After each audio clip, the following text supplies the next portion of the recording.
Hello and welcome to my rugby notation analysis prezi on Plymouth Albion versus London Scottish on the 9th of November 2012. The aims of this presentation is to define performance analysis and also provide an in-depth look at the data gathered from the game.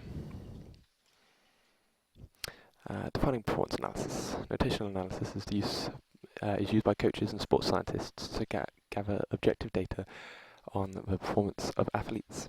Tactics, technique, individual athlete movement and work rate can all be analysed, enabling coaches and athletes to learn more about performance and gain competitive advantage.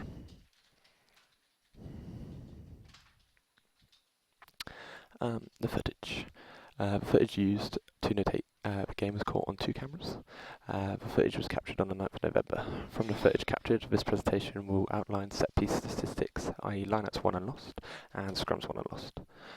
The analysis is taken from the third quarter of the game, and by the end of the presentation, an in-depth and critical analysis of the data would have been evaluated.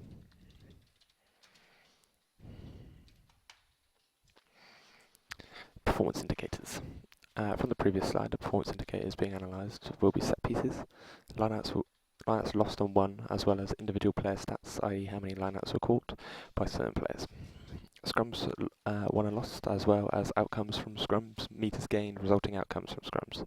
The reason I've chosen these performance indicators is because ball retention at set pieces is a fundamental part of rugby. And using the data gathered, coaches can work on aspects of set pieces easily at training and will be able to design fundamental and effective coaching programs. Stats and figures. During the whole 80-minute game, there were a total of 33 lineouts, and during the whole 80-minute game, there were also a total of 11 scrums. But during the 20 minutes of filming, there were only 4 lineouts for Plymouth Albion and 3 scrums. Lineouts.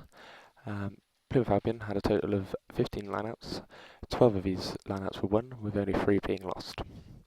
During the course of the game, Plymouth Albion opted to use a full lineout for 12 of the 15 lineouts.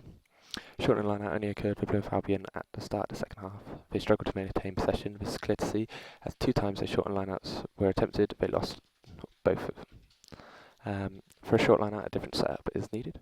Plymouth Albion were aiming to use a front ball every time, cut the line down to 4 players instead of a full 8, using 2 lifters, 1 jumper, and the other being a decoy. Lineouts won. Plymouth Albion won 1 of their 3 lineouts in the third quarter. 1 catch for Harrison Tovey, playing at number 5.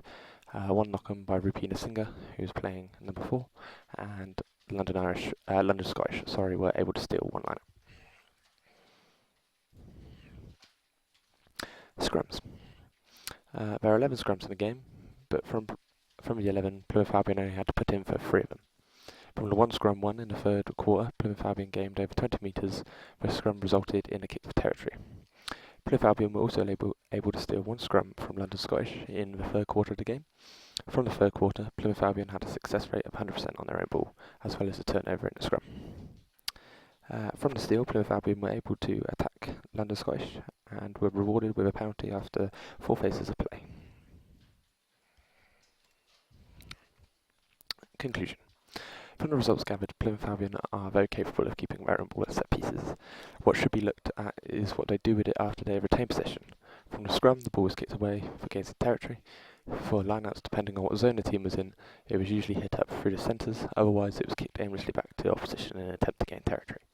Short lineouts are an area of weakness which needs to be addressed. This can come in training once the coach has designed a suitable programme off the back of the data gathered. This will be done after team meetings. Discussions will take place during team analysis sessions during the week, where coaches will be able to analyse the footage and talk to players about what can be done at training. Thank you very much for watching, and I hope my presentation was helpful and interesting.